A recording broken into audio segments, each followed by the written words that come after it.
Alright, welcome to the first programming tutorial I've ever made.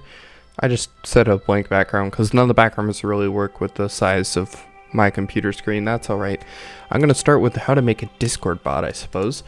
And this is going to be the basic introduction video. And so the first thing that we're obviously going to need to do, which is very important, is we're going to need to install Visual Studio Code, which is this application right here.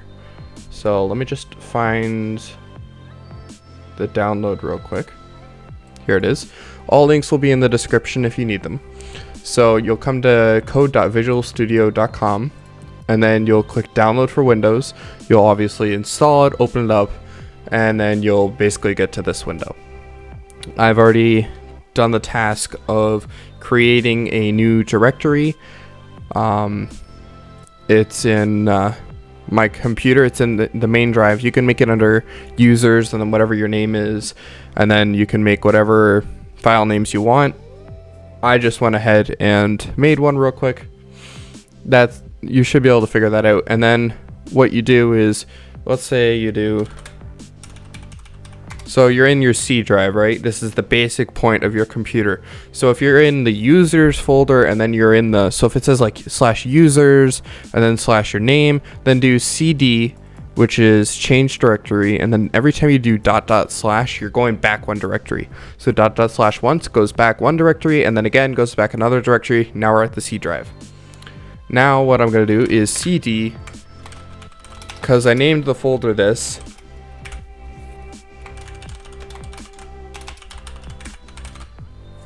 The problem is every space is considered a separate word and it's taken separately. So if you put it in quotation marks, then it works like this. If you have a space in your name, that's why it's good practice to avoid spaces. That's why for this one, it's just hyphens. And there you go. Now I'm in the bot in here. And if you do clear, then it clears that. I don't know why those are there. Okay, it's gone. Anyway, now we're in here. This is the terminal. As I showed earlier, you can go up here, terminal, new terminal. All right. Now what's next? This is a really quick start, very basic. So it's best to get the LTS, which means long-term support. I'm pretty sure it could be a little bit different, but it's the long-term support version of it. And it's very important that you install the most recent version. Heck, I'm even going to install it just to make sure I have the most recent version, although it should update, I think. Yeah, it should update. So that's fine. Just accept. All right. Node.js.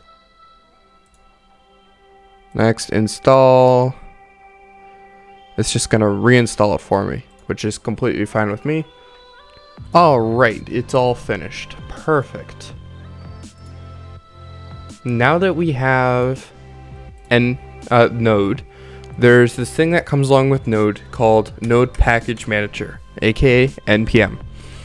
Now what we can do is npm init, which stands for initiate, -y if you want to do it instantly.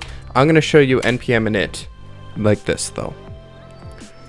And so you can control and C.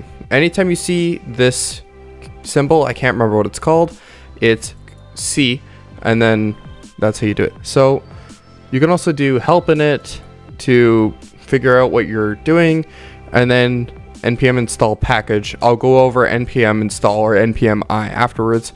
We're just going to call this, so that's the package name, the version, that's the version of Node. The description, you can set the description of it. This is going to be the default file. There's going to be no test command. There's going to be no GitHub repository. There's no keywords. I could be the author, but I'm not going to set that. I will install it just in case there's security reasons, you know, typical. And I'm just going to clear all this. Okay. Now we can do npm I discord. Can't remember if it's discord.js or discord.js. It's discord.js. You can do I or you can do full on install. I is just short for install and it's just faster, but it's up to you. And as you can see from making the init, it made this up here. And now by installing something, we got node modules and we got package JSON, which tells you all the, or sorry, package lock, which tells you all the dependencies, I believe. This is just telling you all the basic information. This is the main file.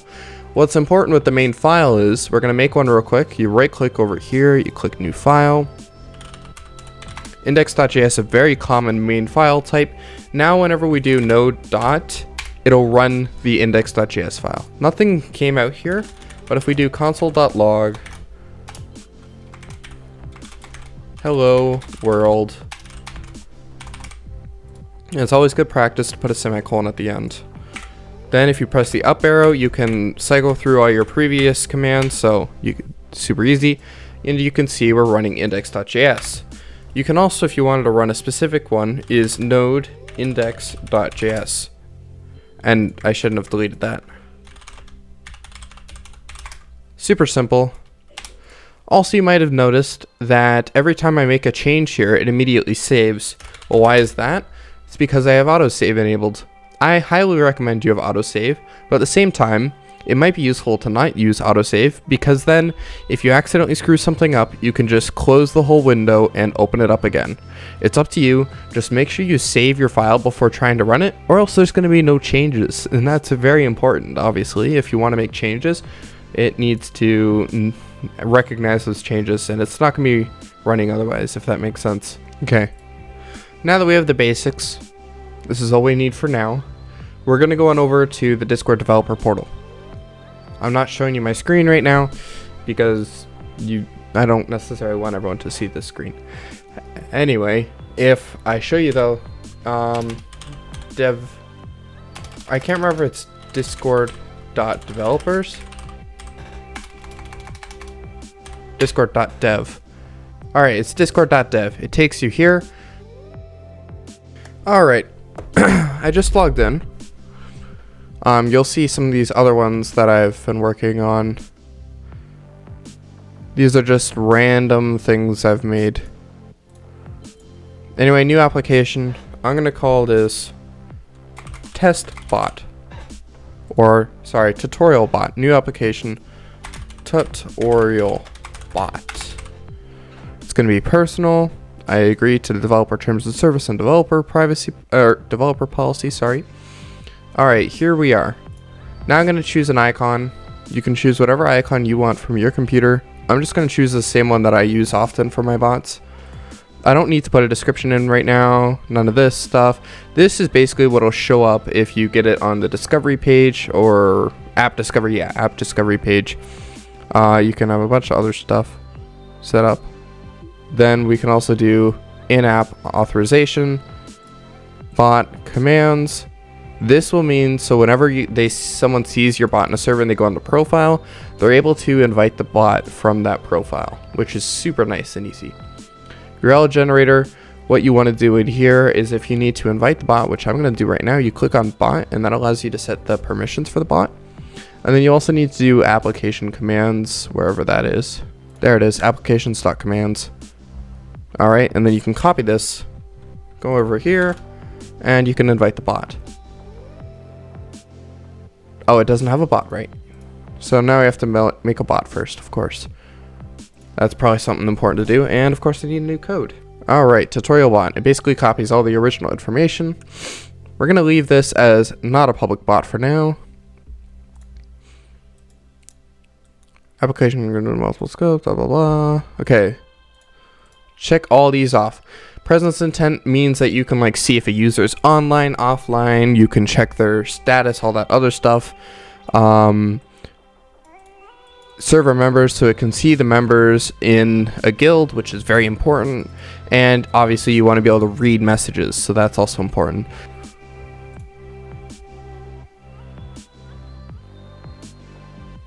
Golden tutorials. Nice. Give it administrator, verify I'm a human. I'm not a robot, I promise. Boom. Tutorial bot just landed. There we go. That's all we wanted to see. The first phase of what we're going to do for the basics is a config.json file. We will be changing this later to a .env file, but for now, config.json will work just fine. And basically, the reason why you do it in a separate file instead of directly on the main file is, especially like in my case, then you don't accidentally show it a ton of times. And if you're curious what JSON means, it means JavaScript Object Notation. So it basically means whenever you make an object in JSON, it looks something like this anyway. So this should all be very familiar. I'm going to name this token. Copy token. I'm going to reset it right after I do this chunk, just so you guys know. Because this is like your password to your bot. As soon as somebody has it, they can log into your bot. So make sure you get rid of it afterwards every time. And anyway, if we just go ahead and we put this in here. And I'm going to go back into my index.json file. And I'm going to import it. Const. And the reason why you do it in here is you're breaking down the object. So you know how over here we have an object and it's got multiple things in it. Now we're breaking down the object into strictly the token component out of whatever's in here, because you can have other things listed in here. But right now we only want to use the token. So we make sure that we specify we only want the token. And then in JavaScript what we need to do is require it.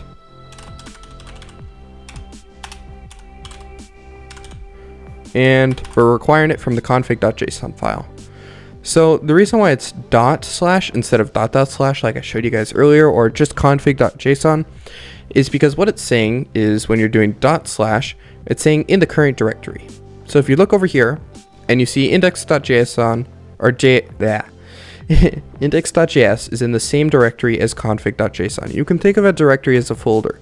So if you make a new folder and you put the config.json in there, then what you have to do is /test /config.json. So you always start it out with / because that's saying in this directory, or you can do .. for back one directory. So if index.js was in a folder, then you would make sure that you put index.js as .. or you would like use a .. here to go back one and then get the JSON file. Anyway, we're starting with this. We also need a bunch of things from discord.js, as we installed it earlier. Discord.js. We install client, events, and gateway intent bits. You'll see why all these are important later.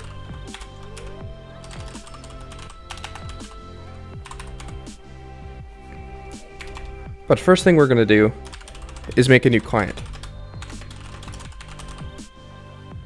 And this is where those intents come in handy.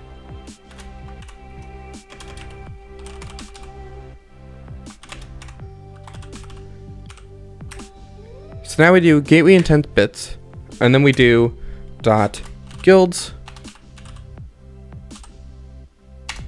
as the first one, and whatever else you might need further down the line.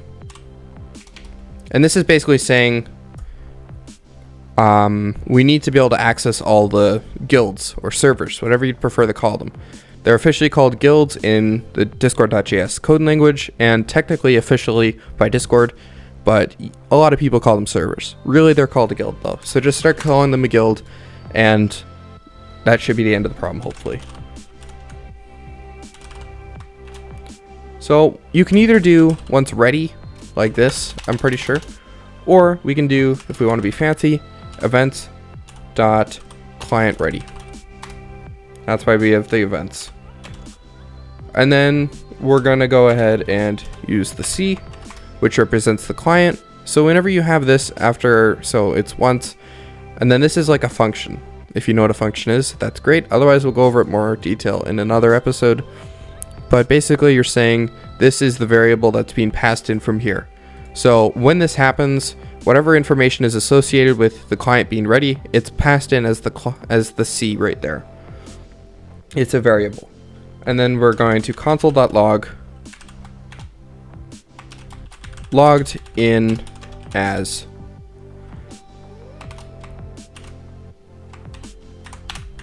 And if you put these fancy, I think they're called tildes, I could be very wrong, but it's or it's next to the tilde button.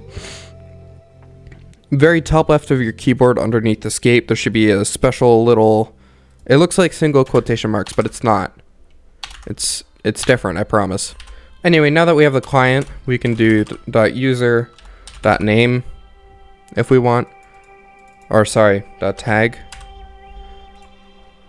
So client.user.tag, let's do that. And so basically what the client is, it's like, think of it as the bot itself. Think of it as when you're on Discord, you are a user. It's referring to itself on Discord as if you were on an app, on the Discord app, for example, if that makes sense. And the final thing we're going to do at the very bottom is client.login and then the token, which we declared up here. Let's see. There you go, it's logged in. Let me show you real quick again. You go into your application, so onto the tutorial bot in my case, and then you go to bot, and right here is token. Sorry, it's been a while since I've made a bot, but like from scratch, and yeah, tokens can only be viewed once created. You have to reset it otherwise. Yeah, this should work now. And if we go on to here, yep, tutorial bots online. Easy peasy. Alright, I think that's everything for the first episode. That's all you needed to do is get the bot online. Feel free to ask me any questions you might have in the comments section. If for whatever reason this series gets more popular or something like that, I'll make a Discord server for the channel, and I will then add that to the description of all the videos. So if for whatever reason like this gets a few thousand views or something, and I get a bunch of questions in the comments, then that's when I will go ahead and I will make a Discord server, and I'll put it in the description. So if it's further down the line, you might want to check the description for a Discord server. I don't know, there's not gonna be one when I first post the video, but we'll see how far I go into this series before I make a actual server. Alright, or I should be saying guild, right? Alright. Anyway, that's it for this episode. Make sure to like and subscribe, and see you in the next episode. Thanks for watching.